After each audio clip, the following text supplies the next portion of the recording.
Hello, hello, Jai Guru. Jai Guru. Hi, hi.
Being the dog, it reminded me of Sri Ramakant Maharaj when he says, it's the self in the snake that comes and the self in the person that runs away. And it's the self in the dog that came and licked your face. And it's the self in you that had the face licked.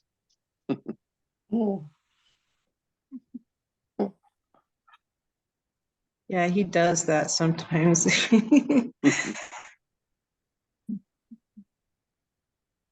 They come, sometimes different ones come kiss this side or this side. They should be tired. They had to walk to 2 hikes today, so they should be pooped.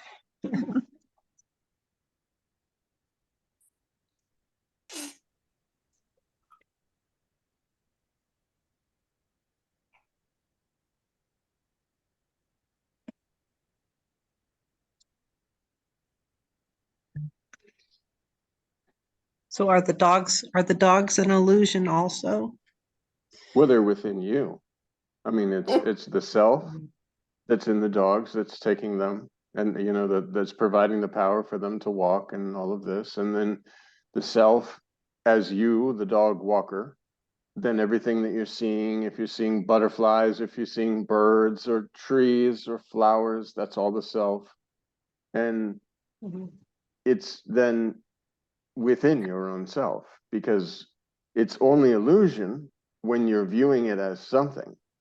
And when you know that it's just all just happening, it's just this happening again in a dream, you know, in a dream.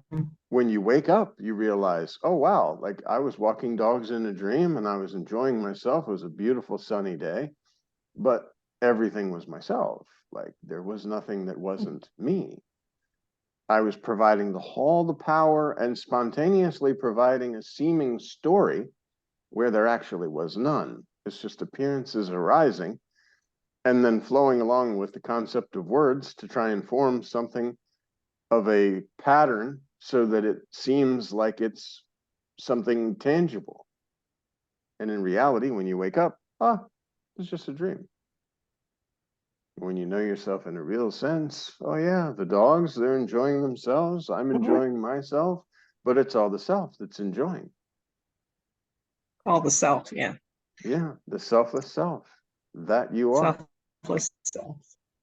That's why in Siddhar Mishra Maharaj, Master of Self-Realization, he talks about, you know, the scorpion, it comes and tries to bite, and it's the self in the scorpion that's attempting to bite, and the self in the person that realizes the scorpion is wanting to bite and runs away.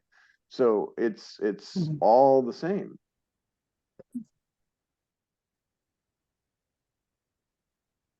That's why the dream is the best.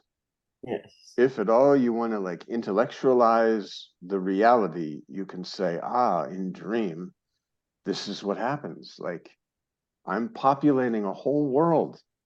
I'm creating stories, using language, enjoying or not enjoying, all these things. And only when you wake up, oh my gosh, that was just a dream. It seemed very real at the time, but now I know it was just a dream. And when you know yourself in a real sense, you look at this waking dream and say the same thing. Oh, for a time it had appeared very real. There really appeared to be separate people interacting and conversations and this and that. And maybe I got upset with someone because they did something I didn't like or whatever. And then you realize when you know yourself in a real sense, none of that was true. And then you can just, okay. And still, because we're holding this 5 elemental body, there may be disturbances. You walk outside, it's very hot. Oh, it's so hot outside. I'm not enjoying this heat.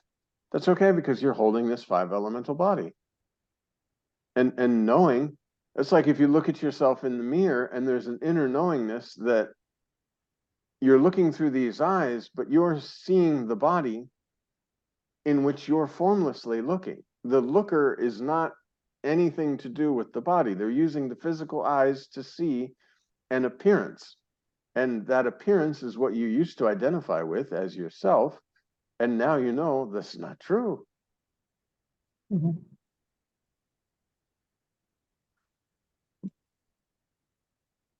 And now do your job, do your duties, take care of all your responsibilities. Get stuck in traffic. Okay, stuck in traffic. Be here. Okay, be here. But nothing is true. Yeah. No need to like take the touch and just go, road rage or some crazy thing, or quit your job because you're angry at your boss that is yourself. Yeah, I still find myself having that experience sometimes a lot when I'm interacting with the world. The obstacles and things that come up, Absolutely. And challenges. like Maharaj says, this is practical spirituality. We're not sitting on a mountaintop where we're totally able to just remain with our selfless self. There's no disturbance. Everything's beautiful. I'm so spiritual because I can remain with my selfless self until a bird comes along and poops on you, and then it's like it's all over. Then you're just not spiritual at all anymore. So, but it's the inner knowing. And even as the activities are happening, these activities, just as in a dream, Yes. these activities are happening. And sad things are going to happen, and that's okay. Sadness is part of the illusion. And this body that you're holding, it's going to feel this flow of thoughts that's coming along, that's identifying with various different things. You're not taking the touch, but there's still a flow of thought that you say, oh, this is happening. And that's when you catch yourself. Oh. And that's why they talk about the horses and the carriage. You don't let the horses go wild and run. You pull them back in. So as soon as you see yourself believing that what's happening is really a disturbance of some sort and you really don't like it, that's when you just like, oh, mantra, remain with your selfless self, listen to the mantra running naturally through the body. Everything's okay. But you don't let the horses start galloping, because once the horses start galloping, there's not possible to control. Like there's no reining in. Yeah. Indeed, I agree with that. It's more challenging, and then it goes into another situation, and then you just keep getting caught up in the absolutely in the moment unnecessarily, as I always try to think of it. Yeah, that's the thought train, which is literally like a train. It's the thought bullet train. And once you get on, it's very difficult to get off. It's going very, very fast because you're like, oh, this is happening and that's happening and that's happening. Oh, I'm going to remain with myself. Oh, I can't remain with myself right now because all these thoughts are bothering me. That's and then it's like the perpetuation. And that's why it's like, okay, just pause just for a moment. Even with big decisions, because all the decisions are basically, there's nothing to be decided because it's all illusion. But at the same time, you don't want to get stressed about making a decision, so you pause. Just die, and then continue from that point, knowing that you're the formless holder of the body, and that what happens to the body is not so big. Yes, it's going to affect. There's going to be an effect because of holding the body.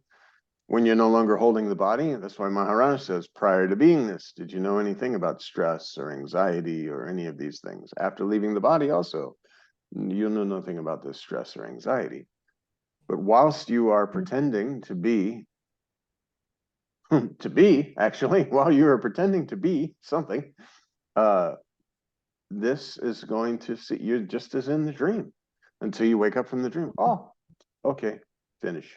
Okay, I know myself in a real sense, because that's like the magic eraser. Remaining with your selfless self, it's a black hole, pulls in all thoughts, pulls in everything. Even the concept of someone to remain with the selfless self dissolves. And where all experience ends, there you are.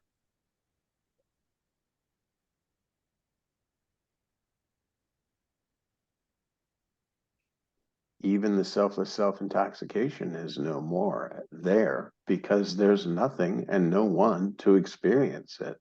No experience, no experiencer, no witness, no witnesser.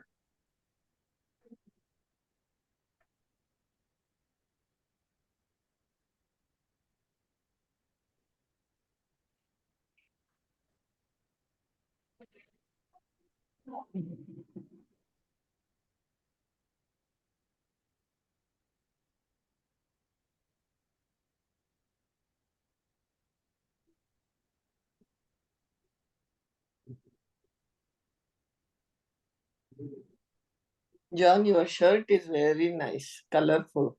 Oh, thank you, thank you.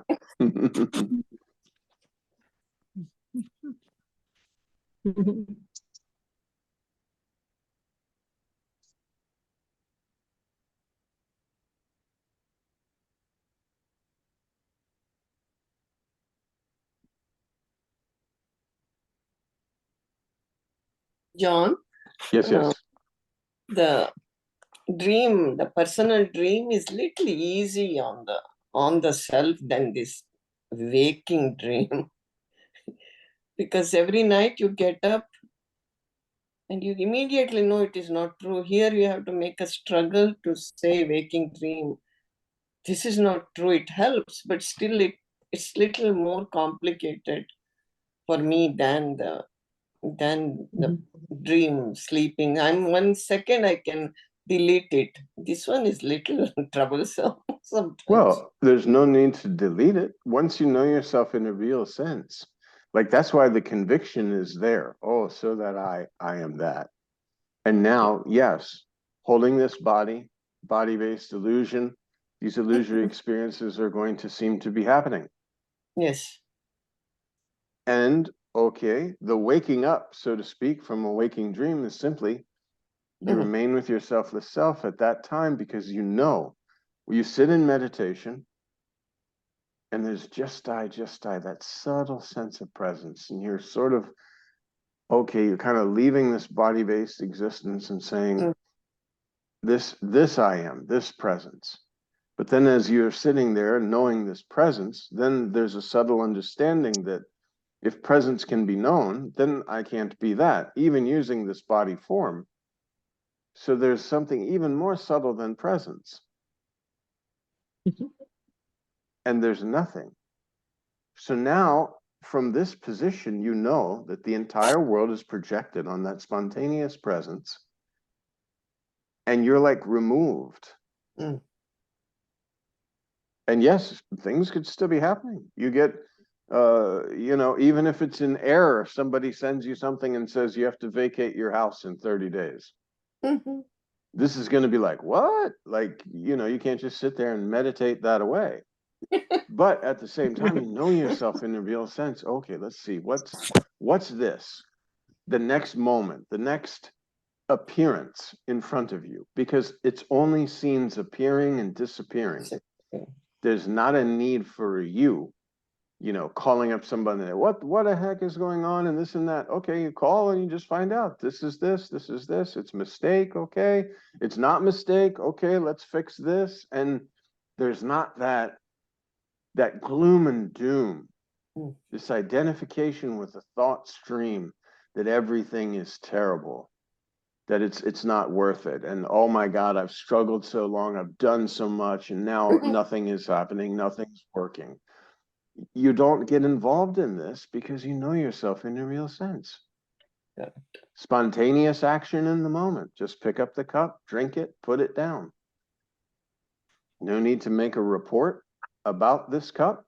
And tomorrow it's finished. Like, once you put the cup down, it's finished. It's just spontaneous action in the moment. A scene appears, action is coming. Okay, there's no deed, no doer. Just like in dream, it's a long dream because you're holding this body. And that's it. When you find yourself getting disturbed, you just look a little bit more. Oh, because you don't even have to say, I need to not be disturbed. You just remain with your selfless self.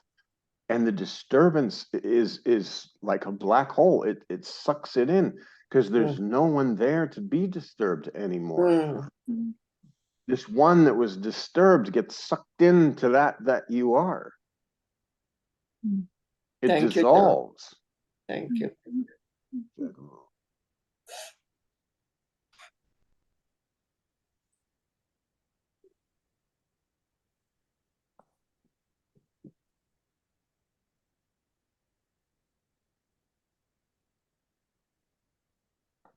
It's helpful to remember that there's no one there that can be disturbed. Correct. Exactly. Well, yeah, thank you.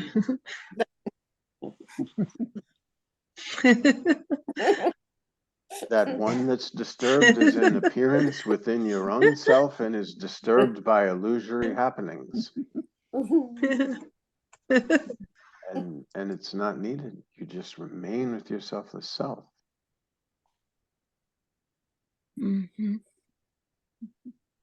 That's why it's so important to do the meditation, because if you can do the meditation, you just have to feel that subtle sense of presence, this just I feeling, just I with nothing. And you meditate, it's like, oh, okay, this. Then the process of, okay, I'm identifying, I'm more like this, like Maharaj says, space or sky. I'm more like this than I am this body. And then that's when Nisargadatta Maharaj says you remain with this I am, this sense of presence, this, okay, you're just kind of constantly trying to keep in touch. Every waking moment, as Nisargadatta Maharaj says, every time he had any free time, okay. And so you're kind of training to find this presence in all circumstance, anytime, anywhere, because it's always there. And now you know if presence is